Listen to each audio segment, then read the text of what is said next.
Assalamualaikum warahmatullahi wabarakatuh. Bismillahirrahmanirrahim. Allahumma shalli wa sallim ala sayyidina wa maulana Muhammadin wa ala alihi wa sahbihi asma'in, nama ba'du. Ingkang sangat kula hormati Mbah Kawula Gus Syihab, Gus Zaim sedanten keluarga Kiai Haji Maksum. Kula niku pernah putu kalian Gus Syihab, Gus Zaim mergi kula numpun generasi ke-6 napa ke-7 saking Mbah Maimunah garwanipun Mbah Umar. Di kula rawuh mriki niat hormat Mbah Maksum mergi keluarga sedanten nate ngaos kalian Mbah Maksum. Kula piyambak dados kebanggaanipun keluarga bilih Mbah Maksum termasuk tercatat tenggene A'lamul Makin.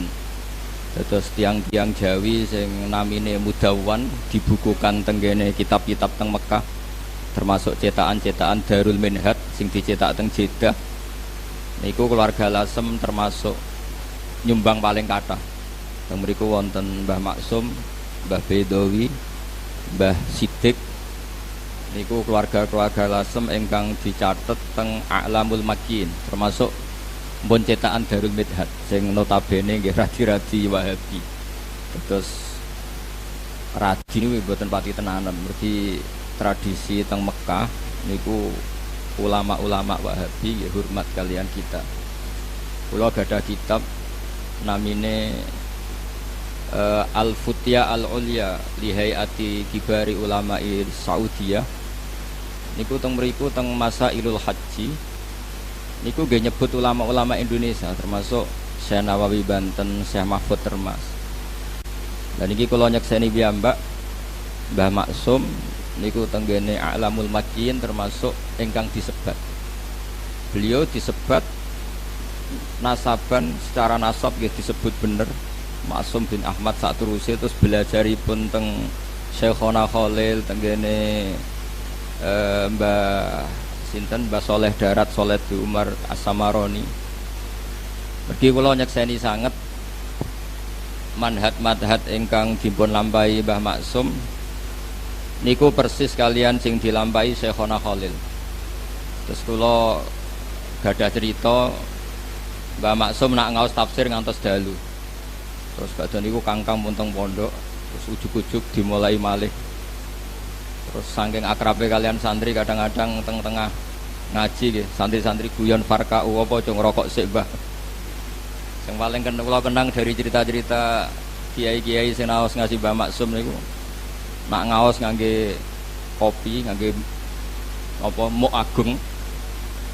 Terus santri dikan ngunjuk, santrine ngombe tenanan pi dintekno jare Mbah Maksum yo entekno aku sisani. Padahal nyongkone santri niku tabarruk kalian baqiyah utawa athare Mbah Maksum. Terus kula suwun tabarruk teng atharun nubuwah, teng atharul ulama, atharul wirasa an-nabawiyah niku para ulama niku diterusaken. Sayyid Muhammad tenggene kitab Mafahimu Yajibu Antusahhah piyambake dawuh orang yang ingkar terhadap wasilah itu tidak punya dalil. Karena ketika Allah ngersakno ada seorang raja niku innallaha qad ba'atsa lakum taluta malika. Ketika Talut dados raja niku diantara kepedeannya Talut, pede niku percaya diri niku inna ayata mulkihi ayyatiyakumut tabutu fihi sakinatum mir rabbikum wa baqiyatum mimma taraka alu Musa wa alu Haruna tahmiluhul malaika.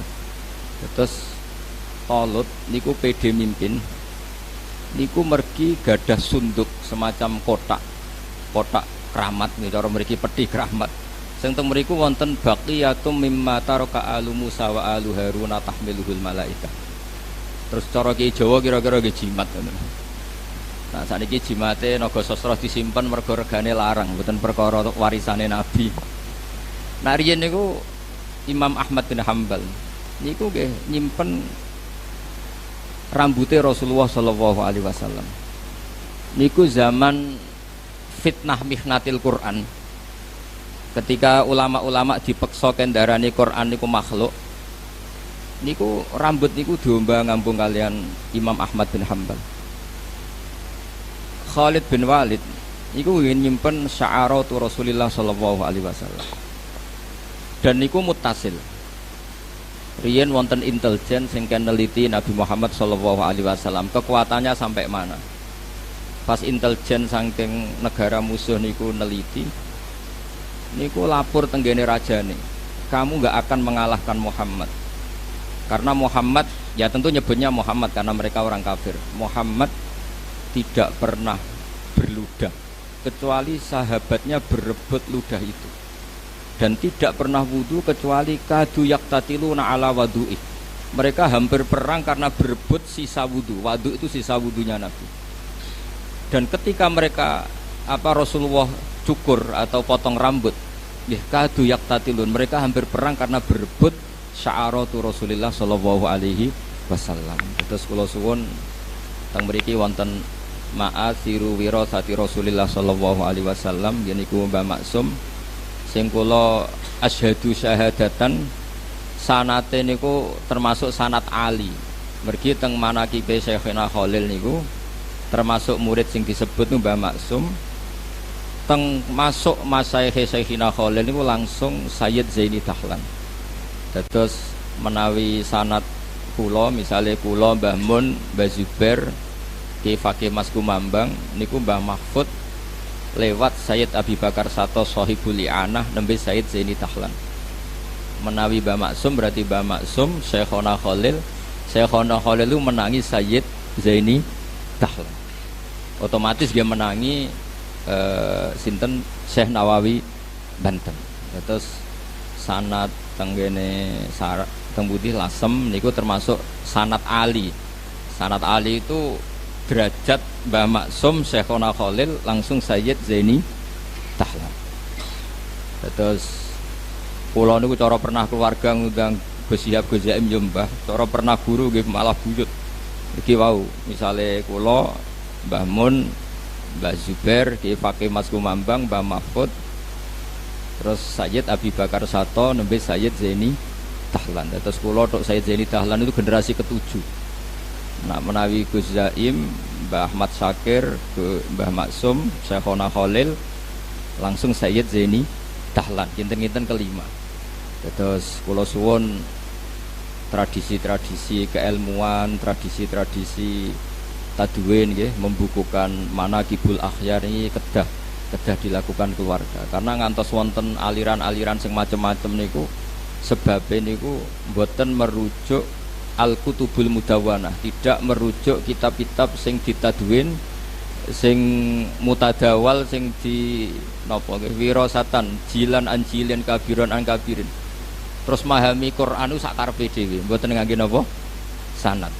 Padahal dawuhe para ulama riyen, inna hadzal ilma dinun fangzuru amman ta'khuduna dinakum.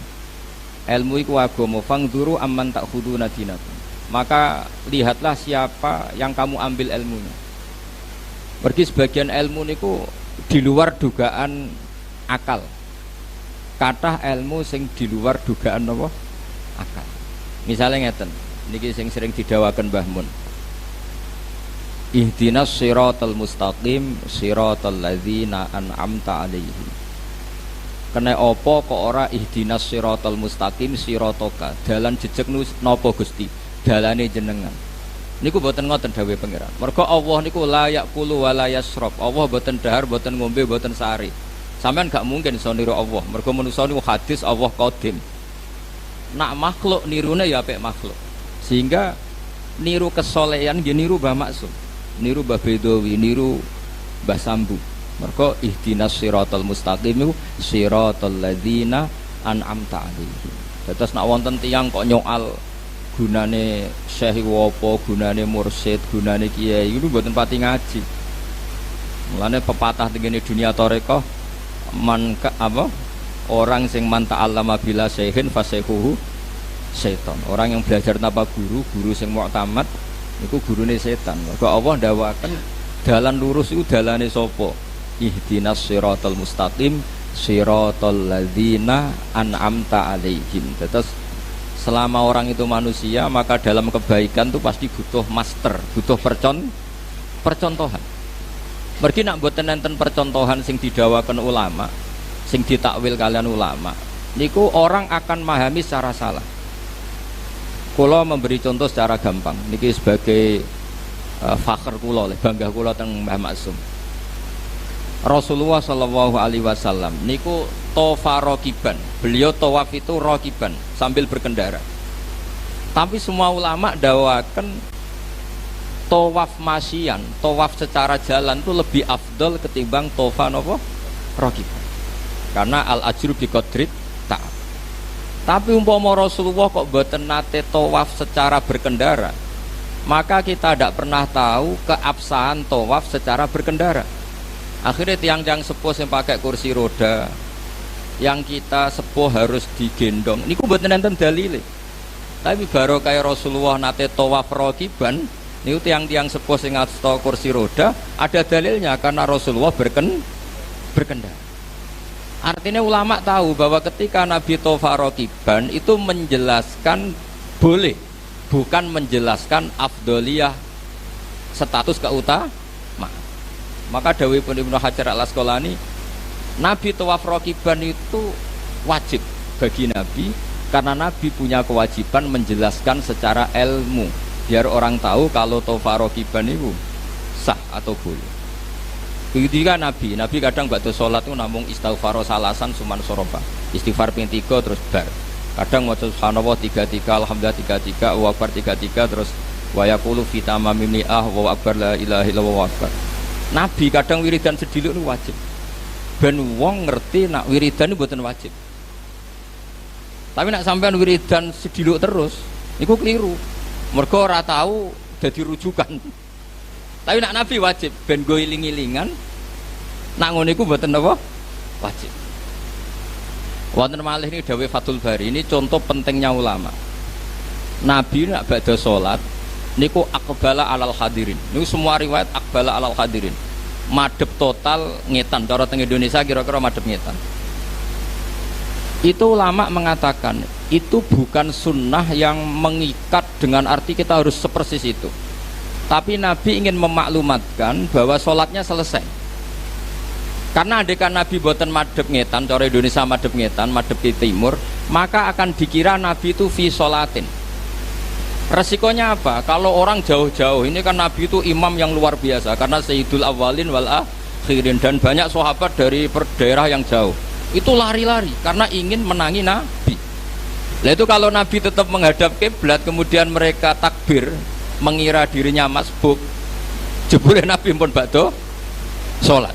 Itu secara resiko fikih masalah sekali karena Roktus sholat biman laisa fi sholatin, menggantungkan sholat dengan orang yang sudah tidak sholat.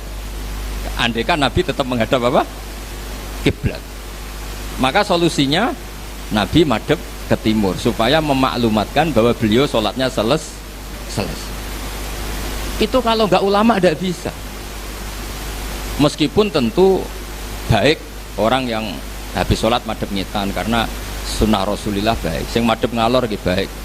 Sing madhep ngulon gitu baik, karena tadi sing madhep ngulon itu disunatkan punya gerakan yang kira-kira orang tahu kalau sholatnya selesai.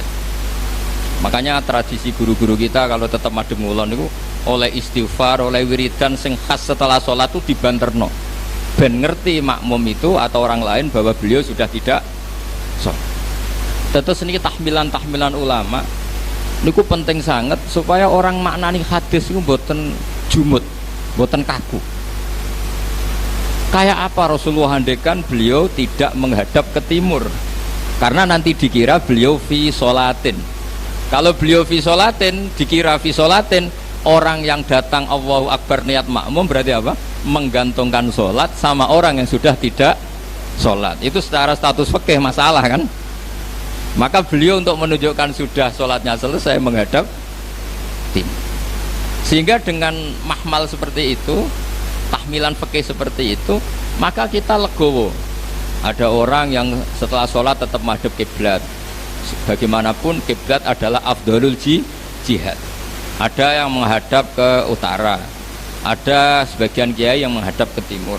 Semua itu al-amru wasiun, semua itu luas karena bisa dianalisis secara napa el. Terus kula suwun ilmu niki sing wirasa saking Mbah Maksum nggih, karena kula baleni malih nggih, Mbah Maksum niku termasuk sanad ali. Mergo beliau menangi Syekhona Khalil. Syekhona Khalil itu langsung ngaji kalian Sayyid Zaini. Terus daerah mriki termasuk daerah sing banget barokah. Mergi riyen pernah buyut kula nggih, keluarga Lasem niku nate dados keluarga meskipun mboten gadah turunan kalian Said Hamzah Sato. Hamzah Sato niku bin Abdullah bin Umar. Umar niku kakak kandungnya Said Abi Bakar Sato. Said Umar niku gurunipun Ahmad Su'eb, gurunipun Al-Alim Al-Alama Ahmad bin Su'eb niku mbah kandungnya Mbah Maimun. Said Umar juga sing gadah metode wong nak ngaji kudu hafal. Terus beliau hanya mau mengajarkan kitab yang bisa dihafal. Akhirnya teng Jawa wonten tradisi muhafadzah. Niku sing beto Sayyid Umar. Cuma sakniki ra disalah kaprah muhafadzah nggo syarat kenaikan kelas. Sajane mboten nggih syarat wong alim niku kudu muhafadzah. Sakniki mboten nggih kenaikan napa? Kelas. Nah, Sayyid Umar niku gadah putra namine Abdullah, gadah putra jenenge Sayyid Hamzah Sato, uripe teng Sedan. Lah niku Sayyid Hamzah gadah mantu namine Sayyid Haidar. Haidar bin Hasan bin Sodaqoh bin Zaini Dahlan. Terus daerah Lasem, Sarang, Sedan niku wonten cicite Sayyid Zaini Dahlan. Gini niku Haidar bin Hasan bin Sodaqoh bin Zaini Dahlan. Niku mantunipun Sayyid Hamzah. Mulane alhamdulillah teng Sarang, Lasem, Sedan, Naruan niku kitab I'anatul Thalibin niku kados menu wajib. Mergi dibeto kalian pernah putu-putu kalian Sayyid Abi Bakar Sato. Terus kula suwun wirosa ngeten iki terus. Kula nganti saniki guys sering maos kitab Hujjatul Ahli Sunnah wal Jamaah ingkang ditulis dening Bali Maksum. Yen Bali Maksum ngaos kalian Mbah Dimyati Termas. Mbah Dimyati putrane dipondhokno teng Mbah Maksum, sing Mbah Maksum putrane dipondhokno teng Mbah Dimyati. Mbah Dimyati itu adik kandungnya Mbah Mahfud. Terus kabeh niku min haitsun nasab was sabab niku dzurriyatam ba'duha min ba'd. Nek ngoten mawon ingkang kula aturaken ngapunten sanget. Assalamualaikum warahmatullahi wabarakatuh.